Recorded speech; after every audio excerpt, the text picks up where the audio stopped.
In a second. All right, you're live. Welcome back to the studio. I'm David Austin with davidaustingallery.com, and we're going to have a lot of fun today. Kristen is behind the camera, and we have our really good friends from Michigan here today, and they're taking Hugo for a little bit of a walk, so that's exciting because that frees us up today, right? Supposedly. Supposedly. We'll see how this goes. You never know with 4-year-olds. Anybody that has kids knows this. You just never know. Look, here. This is exciting today. We are going to play with some black gesso canvas. And I was walking through Michael's the other day because they were having what was it? Buy one, get two. One. Yeah, buy one, get two. On canvases. So, of course, I got 4 foot by 5 foot canvases because I can't even remotely ship that in for that price. So keep an eye open at your local hobby, craft stores, art stores for those kinds of deals because that was amazing. We got 3 big, and we'll show you those big canvases later, I promise. Maybe not right this minute, but a little bit later because I have 3 big pieces already. But I went back because I saw this pack of 5 16 by 20 canvases that are black gesso. And I got to thinking because a little while ago, our friends at Royal Talons sent us a package of black watercolor paper. And I've never used it before. And along with that, we got these fine tech iridescent premium watercolors. And these are so much fun to do. And I would do some of this today for you guys. The problem is when we're doing this kind of format with the video, it doesn't really show up. So today we're going to do high contrasting chalks, white paint, and other kinds of markers on these 3 different ways, possibly a bonus 4th over here. And we're going to really explore this. I got to tell you, if you haven't worked on a black gessoed surface before, absolutely do it. Now, if you're going to do the watercolor paper, it's a different absorbency, and that's really exciting too. One of the things you can do on these, and I'm not going to do this today because I'm going to focus on a little different materials, but the gouache is really good. And I can't even pronounce that name. Can you pronounce that name? Placativurf. Sorry, if anybody knows, that's fine. These are awesome. I love these gouache. These came from Royal Talons. I've had a lot of fun. And I think there's a couple of videos of playing with these 2 things out there on the black watercolor paper. So There might be, but this is pretty good. Let's do it again. Yeah, we'll do another one of those. We're also going to do one on big collages soon. Yep. Okay. Riveting up the paintings, shredding up some canvases, and using paper and other mixed media and making some pieces. So that's coming up. Stay tuned. Subscribe to us, please, and you'll see those. Now, how do we get started here? Well, first thing, I'm going to put my gloves on. Always wear gloves when using paint. I don't care how safe it's supposed to be. Use a glove. That's right. That's right. I don't know how my hair. I hope my hair is really messy today. No, you got to screw it up more. It's nowhere near it.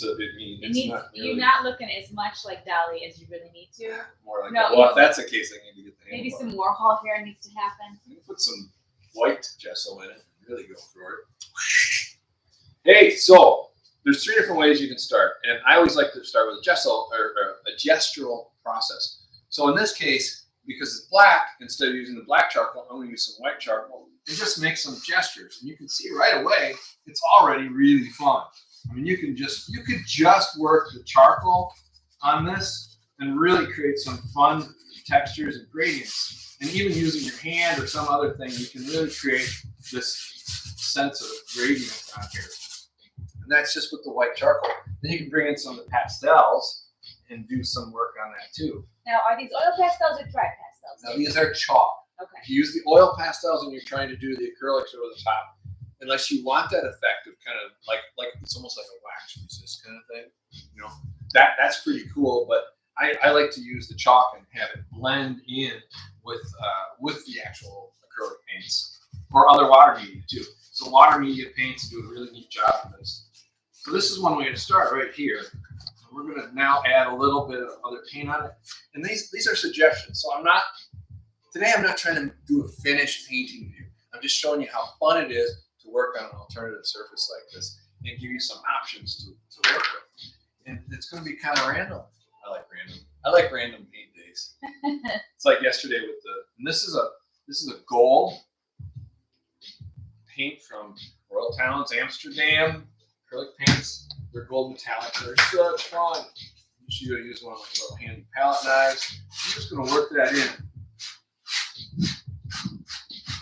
Create some really nice textures. Now, what's nice is you can do a sgraffito kind of approach to this. So you put the paint down. Now you can take an object and scratch through, and you've got black lines. So you can create a lot of structure just by scratching through the surface of that paint. And as usual, you can spritz it, and that creates a whole other look as well. So that can spread around, and I can actually move that with my hand around, create a really nice little light gold, and allow some of that black surface to come through. Don't be afraid to use the water sprayer when you're working with acrylics. And yes, if you use a lot of water, it can break down the polymer adhesion of the acrylics, but that's okay, because then you treat it like a water medium. And yes, you might lose a little bit of UVA, UVB protectant when you do that, some stability on the pigments in it. But let's face it, how many of you are going to put it outside in the sun and expose it all the time? And you can always use a UV protected museum glass or museum plexi over the top of it to protect it, and that will solve it. I don't like regular glass. Yeah, you're doing a little dance. I am. I'm waiting for the '90s references to things soon to come. There's always a TV reference around here for something. Now I'm going to take a little bit of some white gesso now. And anybody have any questions, feel free to ask. I'm just going to work this into this a little bit. And again, these are not, I'm not really making a finished piece today. That's not my goal. My goal is to show you how fun it is to work with these black gesso. And they're really reasonably priced. I had to go back for that. Yeah, we love it when things are super inexpensive. And keep an eye too on your regular suppliers like Blick or Jerry's or Cheap Joe's or any of those, because they might have deals too. Personally, I use Honey to make a list, and then when price drops occur, I get alerted. Oh boy, there's a plug for that. But to each their own. So now we've got some of this white gesso, and I'm just pulling it around with this toy trowel that occasionally our son will come in and say, "That's my toy trowel." Yes, he will, and then he'll try and paint with it for a while. And then he'll take it back. Sometimes it has to go back out into the play yard, and I go back and claim it. Because I haven't seen another one of these, have you? No, I haven't, but I haven't been to the toy department for the sandbox toys in a bit. So you can see using just the edge of this, I can sgraffito into there too. I'm just going to get the extra off of there. I'm going to go ahead and let that drip on there. Watered down gesso. And then I'm going to spray a little bit, move that around. I'm creating a surface to come back in later. But you can see it creates a really nice ghostly kind of image, a little bit like fog. And so you could really use this, like if you're doing a realistic landscape type painting, this would be a really great technique to work kind of backwards, so dark to light in this case. Some of the masters used to do that too, with their oil paintings, they work dark to light. So, I've got a question. How many years have you been painting? A bazillion. A long time. It's a long time. We've taken the art career very serious in, say, the last 2.5, 3 years. Yeah. But I've always been painting. I was doing public art sculpture for many, many years. And then in university, so at the art center locally as a kid, I was taking painting and drawing classes and things. Doing, learning you should learn the basics, I think, anatomy and things like that.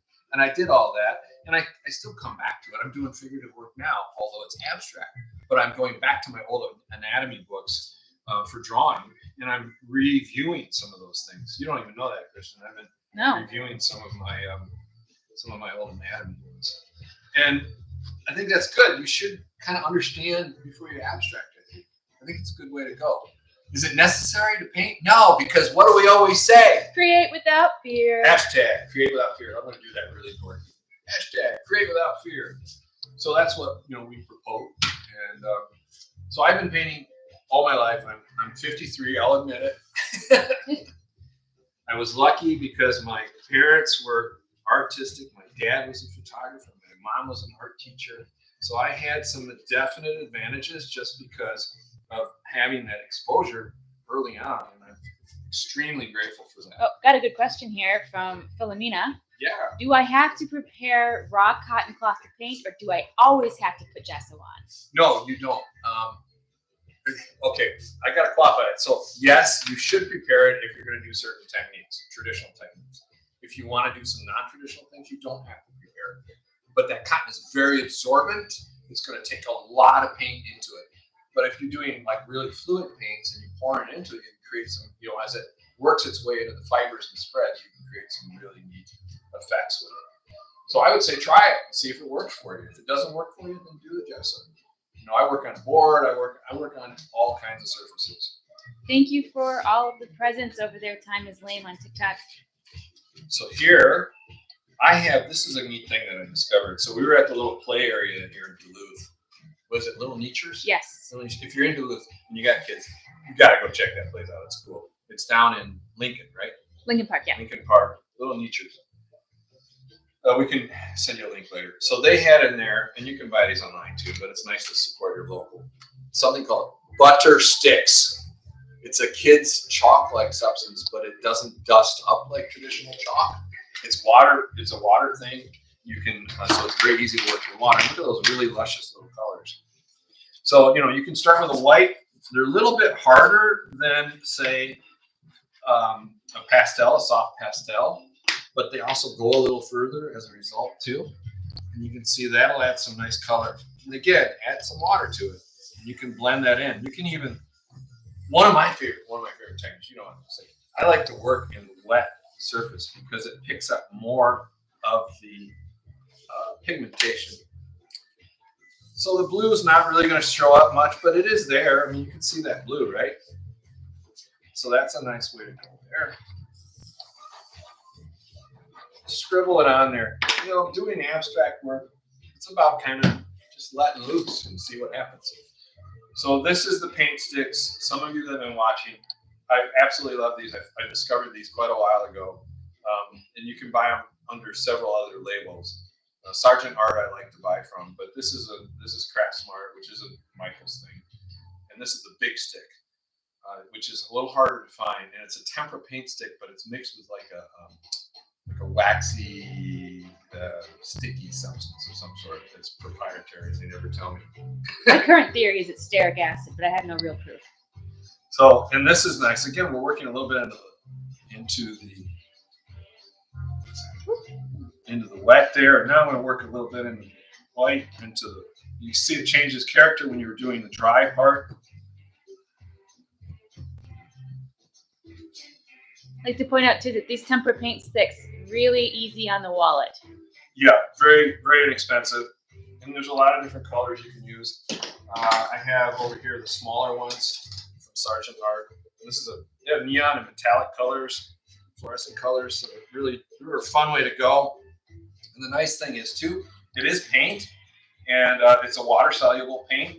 So you will have to do some, because it is tempera, you will have to do some archival type things. Fixatives, yeah, at the end. So you can't just put that on a wall and call it done. So now, I mean, I guess you could, but the stability of it. So I'm just using the back of it to kind of do some sgraffito into it. You can do that. Then we got the Rasta music going on back here.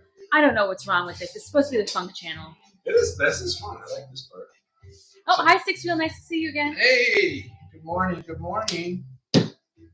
So since we're in the pink theme, and I happen to have this out, I'm not going to dig around in my stuff today. But I'm going to take this and I'm going to do a little bit of their hot pink. Gosh, it's so hot. This is the Amsterdam.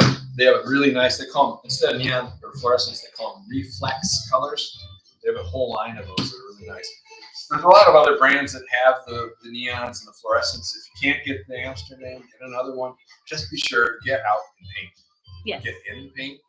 I guess if you're doing it in plein air, you get out to paint. Yeah, I guess in another month we'll be doing plein air. Right now it's 40 degrees and raining here. It's still raining today, big time. And then I'm just drawing it down.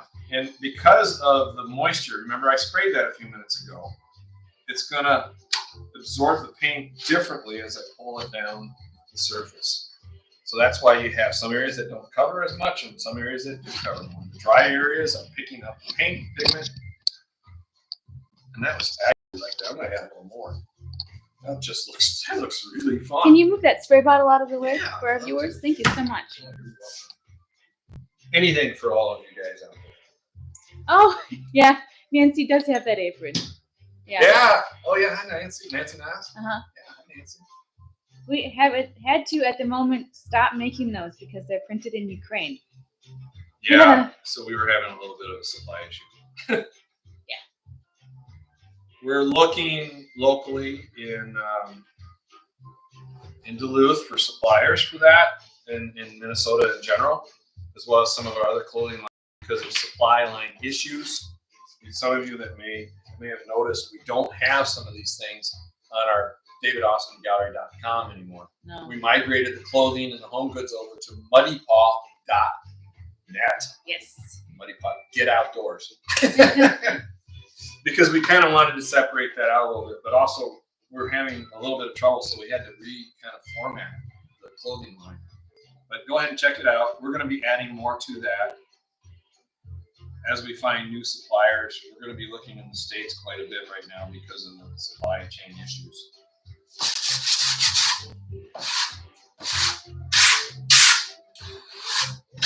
All right, now for our YouTube viewers, can you move? Thank you.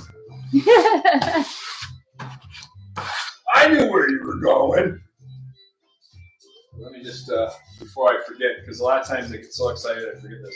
That video we did yesterday, yeah, the recorded one, I kept forgetting to clean this, and now several of these have a lot of paint stains. I was going to say something about it, but you were like zoning. Oh, man, that was so much fun. I didn't want to interrupt. You should check that out. She put a short of it up on YouTube yesterday. I was put on Instagram too. Did you put it on Instagram too? But go check out our YouTube channel too, and give us some of you are already on YouTube. Give us some love. I'm looking for something. Oh, this, the white. So what I did here is this is just house paint, flat white latex acrylic house paint. So it really doesn't have the same characteristics as the gesso. It's not quite as absorbent as the gesso. The surface is just slightly smoother, so the adhesion isn't quite the same. But it's a good, cheap way to kind of get a surface down. And what I'm going to do is I'm going to cover this whole surface with this gesso, with this white paint. It's watered down too, so this is a lot more fluid than some of the others. Okay. So we're going to do something kind of fun with this. This is another way to work. So today we're exploring with different techniques, working with black gesso canvases. And these are the pre-made ones that you can get from just about anywhere, really. But these came from Michael's. I'm just going to go ahead and leave some of those kind of dark areas showing through in a few spots. Now I'm going to let that sit a minute. Let's come back to this one. What more can we do to this, I think? There's a lot of stuff maybe we can do. One thing that I didn't mention is working with, so you can come back in with the markers.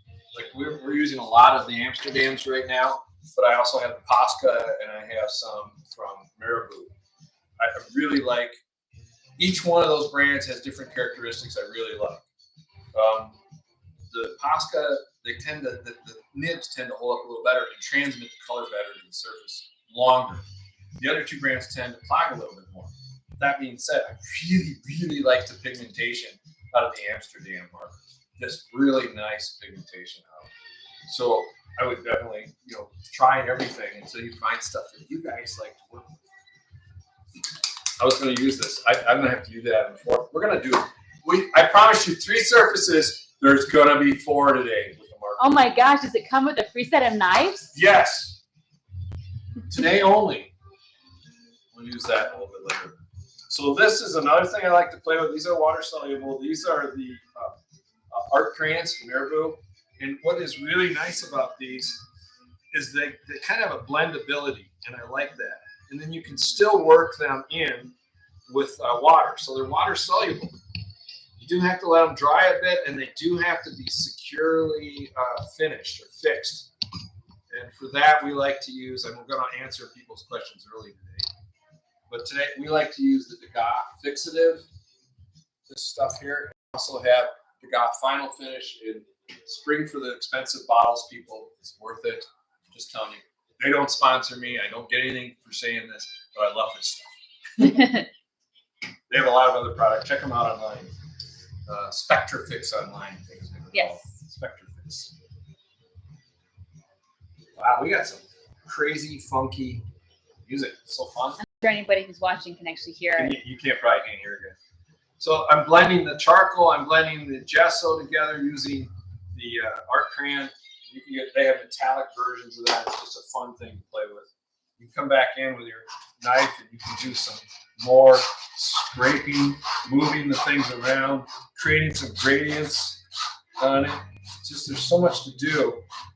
And you can let that black shine right through that gesso and the other paints and create some depth, a sense of depth in the piece. And this is one of the things I really like about this. This one's really neat too. I'm going to leave that alone. So let's go to this one. Yes, the canvases are black gesso. Yes. Now you can buy black gesso. Amsterdam, for example, and I say Amsterdam a lot because that's mainly my main paint that I use. But how I got on this kit is they have a black gesso. Amsterdam does. Now that's interesting because it's fluid. You know, it's a fluid gesso, and I use it as a paint too and a blending agent. And I put it on. Kristen's falling asleep in the back. Sorry. That's the biggest John out of you. So now this new coffee is not caffeinated enough. No, it's a dark roast. I'm on cup number 3, and I'm just like starting to come to life. We can do that. That was that lifestyle or whatever. Yeah. Something like that. It's from Amsterdam, 6-wheel. Yeah. So here's the rubber. This is a rubber thing. You use this. You see this in kitchens. You see this in arts and crafts. You can get this anywhere. So cooking sometimes now. Do you varnish between paintings or only at the end? You know, that's a good question. Do I varnish? So what can happen if I'm trying to build up layers and I want a previous layer rather, to stay put? So for example, if I have a lot of charcoal marks or other mixed media marks and I want them to stay put while I do the next layer, that I might then be scraping down to that layer, I would use a fixative at least. And there's a number of fixatives out there and layered up. If you're doing the Gouache fixative, you need to do thin layers, let it dry, and then do thin layers, because you can, if you put this on heavy, it will act just like water and it'll fuzz it out. Like a fuzz. But yeah, I would do it in that case. As I'm building a drawing up, for example, if I want a layer to stay put, yeah, fix it totally. Yeah, does that answer? Did that answer? I don't know. I think that answered that. If not, re-ask it. Okay, this is going to be cool. And I'm working small. If you follow me, I like to work really big too. But this is a way we can demonstrate several techniques. Check that out. Come on, that's just cool, isn't it? So you can see, because I had a previous layer on there, right? I had the pink in there, the hot pink, and I lightly put the white paint over the top of that, and then I used the spatula to draw through it, and I created this really, really interesting technique here.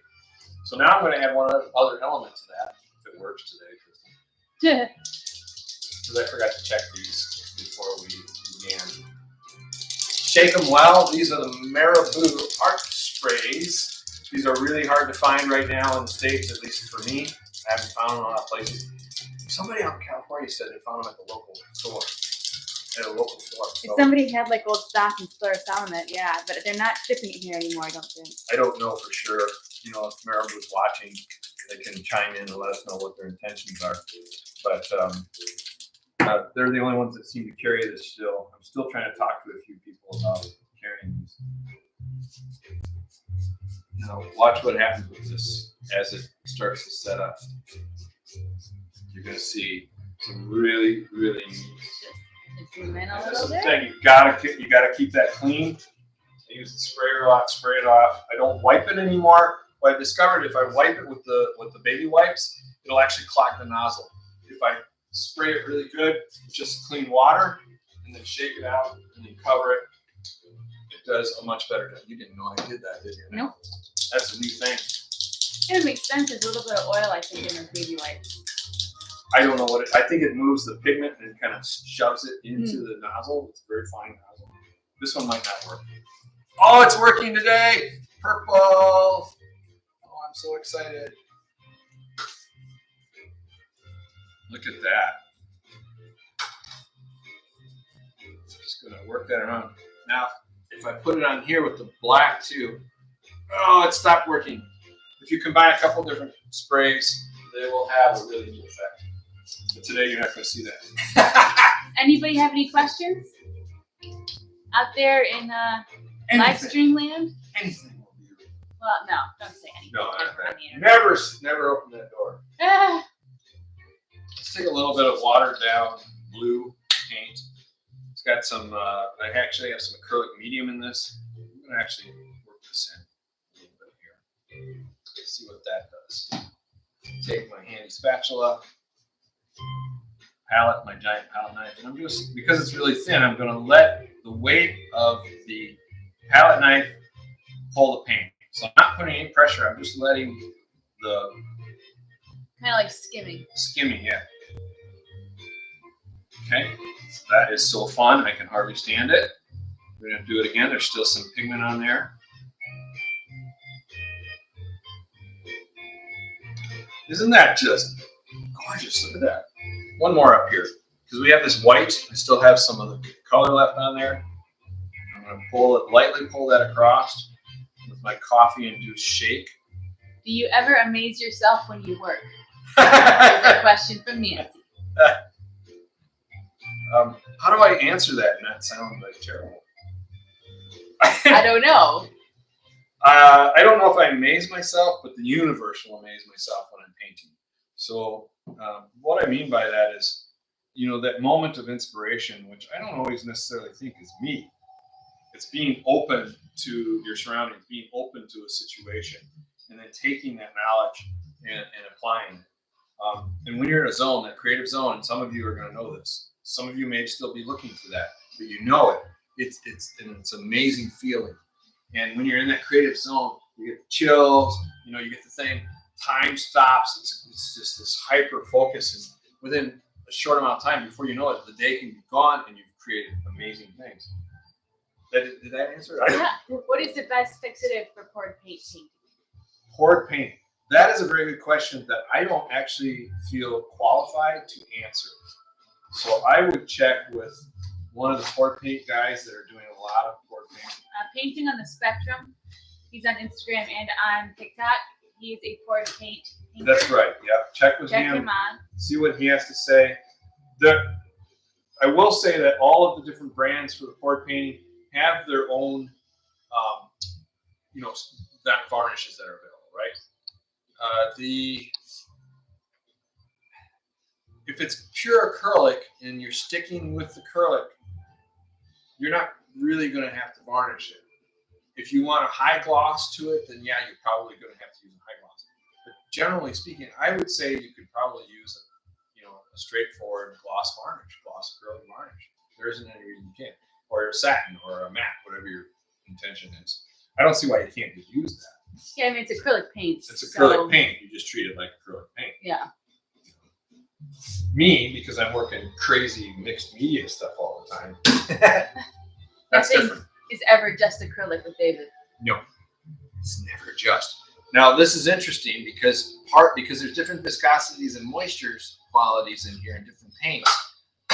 I've actually created some fisheye effect coming into this center here, and that's part of the characteristic of the paint. And as you work the paint more, you can learn how to make that happen more often. But it's nice, again, we've got the black, right? The black is showing through. So I can take any kind of a substance and I can sgraffito through that into the black and create more textures, more reveals. Look at that.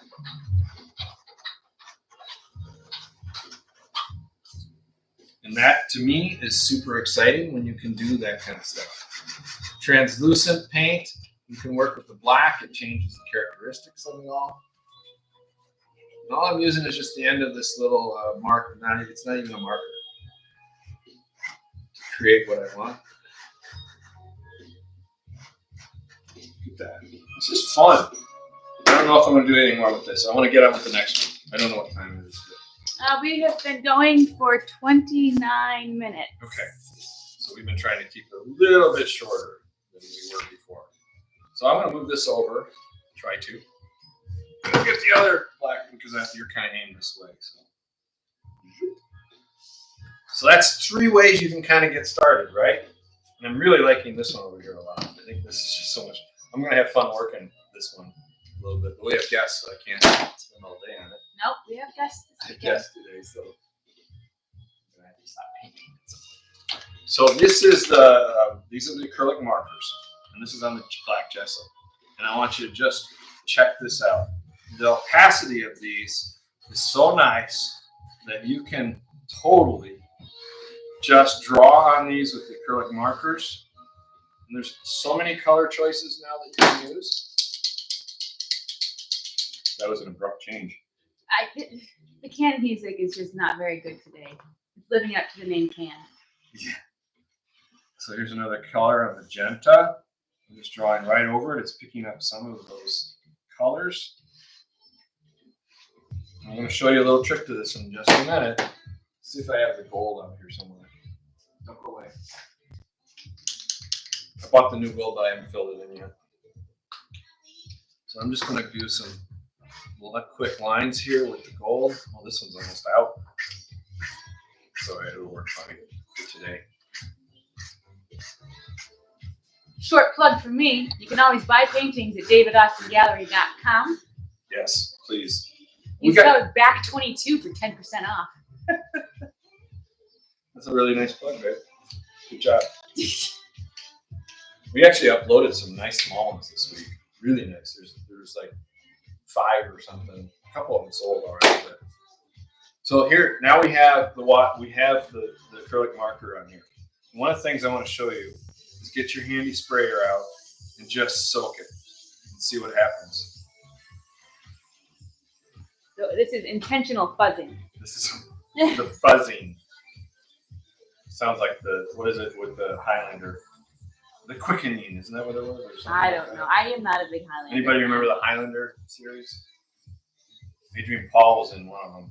Who is Adrian Paul? He was a French actor, I believe.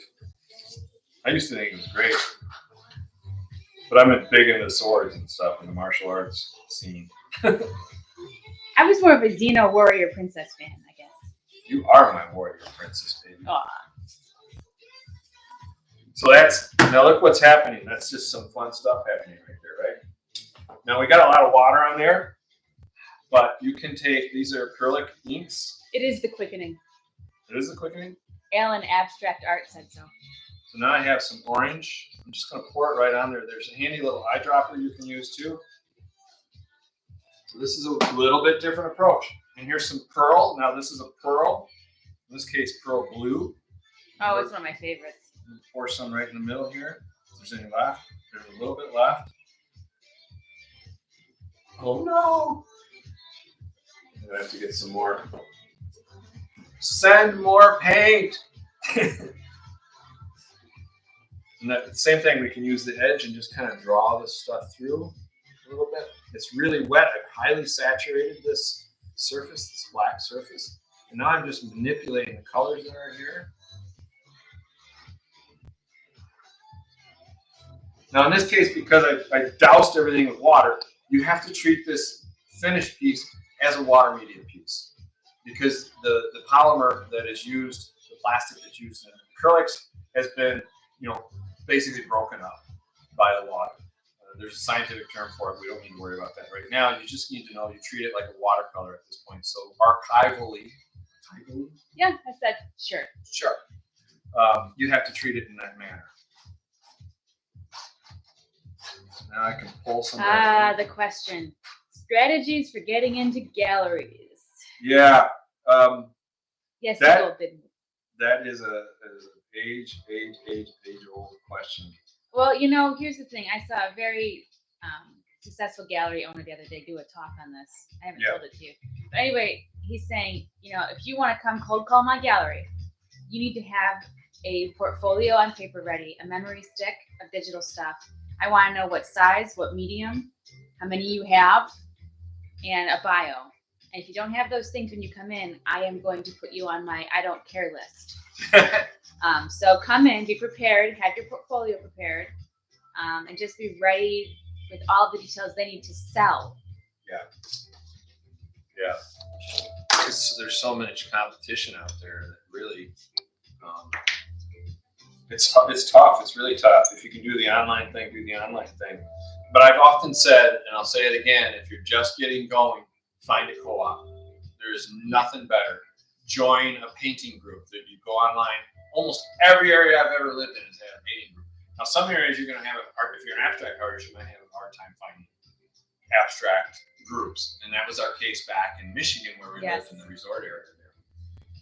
Here in Duluth, they're all over. There's several. And we're so excited to be a part of that because it is really, really fun to have that kind of exposure now versus what we had before. So I know it's difficult for many of you. Now this is Taylor's chalk. You can actually buy this, and I can't remember what brand this is right now. I'm sorry, but you can look it up too, Gerald. And you can buy it. It's sold in the art stores, but it's very, very susceptible to the water, and so it's really fun for mark making like this. And you can see this is a really fun piece, Christian. I'm loving this thing already. So you can see how easily it marks in there. But again, now you have to treat this like a water media piece. And you're going to have to, when it dries, fix it with a fixative first, and then you're going to have to do a varnish. Either spray. I think it's smart to do the spray because you're less apt to damage it. This is just fun. Can they see that all right? Yep. Look at that. I don't know if I'm going to add anything more to this right now. I think that piece is done for the I moment. think it is for the moment. All right, so online sales are stalled. I haven't sold anything this year online yet. It's hard not to feel discouraged, but I know I'm putting out good work. You know, the changes to the tracking and what we can actually advertise to has been so severe that a lot of companies, artists, even huge companies are seeing huge losses this year because you can't actually reach your audience as easily. We were actually having this conversation yesterday. Yeah, we've been having this conversation a lot. Yeah, like maybe doing brick and mortar again. And yeah, so to approach a gallery, let's do a video on that this week, Lynn. We'll try to get that. While we're at it, if you are an online person and you have online accounts, and clearly some of you do, I'm going to get serious for a minute. Be sure to turn on and use your two-factor authentication on your Facebook and Instagram particularly. There are a lot of attacks going on. Do not click on a link, even if it's from a friend, because that friend could have been spoofed or hacked. And when you get in your direct messages, you're going to see it that way. Use different passwords for multiple platforms. Do not use your Facebook or Instagram to log into external apps. Yeah, stop doing that, people. This has been a big one right now. Several of our friends Patty just got her 75,000 person one hacked by a group. And she's having a hard time getting it back. Once you lose it, it's hard to get it back. What else was there that they needed to do security-wise? That's it. There's two-factor. Don't click on any links. Emails back and forth. A lot of times people want you to send their email. Email us for representation or something. Don't fall for it. Do your research. Go off platform. Research without typing in their direct URL website. Yeah. Research it on a regular web page. And you're going to find out whether or not they're legit. And those are a few important things. We're going to do another video on this soon. We've been under attack for a couple of weeks now, consistently, and so far we've been okay. We've had a couple little issues, but so far we're surviving. But a lot of my friends and compatriots out there have not. Right? Yep. So that's today's little what do you call it? Preach session. Protect yourself. But number one thing, if you're doing this, if you're choosing art, create without fear. Use that hashtag when you post things. Let's all get on board. You're just going to create without fear and do things because you're getting a joy from it. And people that will pick that up. People will pick that up if you're doing this for joy. In your paintings, they'll see it, or your drawings, or your sculptures, or whatever you're doing. Yeah. Whatever you're doing. So just stick to my advice is, I know your situation. You can't just walk out and go cold call at galleries. Yeah, it's a little more difficult, I know. You know, I've been working on trying to find an agent lately to take the artwork and use their network. Yes. So you may want to consider trying to find an agent. Yeah, and that's a good way to do it too. But a lot of agents won't even consider you until you're at a certain level. And that's why I'm circling right back around the clubs, the painting clubs. They'll do group shows. It's a good way to kickstart things. Coffee houses, try and get it. A lot of coffee houses do it. Some restaurants are doing it. I've sold actually several significant pieces Through restaurants. from a high-end restaurant that we do occasional shows in. One of the benefits of a lot of the restaurant hanging too is they're probably not going to take much of a cut. Some of them don't take much, if any, which is remarkable, really. Yeah, winery tasting rooms, good idea, Nancy. Good idea. Yeah, if you guys have ideas, dish it out. This is a community here. This is a community effort. I've used this a lot lately. Thank you, Greg Woodstock, the pond guy, for telling me this. I hadn't heard it for years, and Greg Woodstock, the pond guy, started using this recently, and that's our other business, the pond business that we're involved in. A little bit, semi-retired, so I can paint more with you. Anyway, he says, a rising tide lifts all ships. We're in this together, everybody. Let's support each other. Let's as much as possible. And if you got ideas for gallery settings, we're not all in the same boat. We are all on the same water. So. Yeah. I lost that. Where'd it go? I don't know. I'll just use this. It wasn't my intention, but I wanted to go into here and do this. Ooh, that's pretty. Real quick. So I was letting that set a little bit. So I'm letting the paint kind of get to a certain viscosity. And this is a thing you will learn as you go. And then you can do different techniques with it. Using this is for setting tile. So you put your mortar down and you set your tile. It's also a great painting tool. So this is a really fun way. You see how I kind of did some gestures in there. Get a little bit more through the top here. Just a little bit of squiggle. Maybe it's a little storm cloud coming in. Or maybe it's just a happy little rain. We need a little rain to make those mayflowers grow. We love our mayflowers. Just doing some gestures. Picking up that paint. There you go. Boy, that changed. So a couple marks just changed this dramatically, didn't it? But again, that black gesso, that surface is working its way through and creating some really nice depth. I haven't used any black paint. That's kind of an interesting approach too.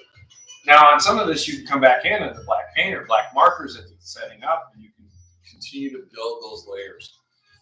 But I think this is a really good place that I'm going to stop with this today. I wanted you to see. I couldn't wait to come and show you some of these black gesso canvases that we picked up from Michael's. Really, really inexpensive. A lot of fun to play with. I would encourage you to do it. And by all means, take care of your accounts. Take care of each other. Be kind to each other. And we are so happy to be out there with you. So, anything else, Kristen? Just say yes, 6 wheel. That's all? Yes. Okay.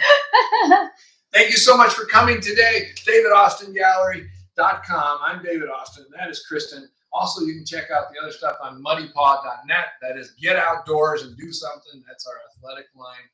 And we are so happy you came to visit us today. We're very grateful from the bottom of our hearts. Check it out. Support each other. We'll see you next time. Bye-bye, everybody. Bye. I'm going to stare at this for a while. Whoa. That's so cool. That's just really neat.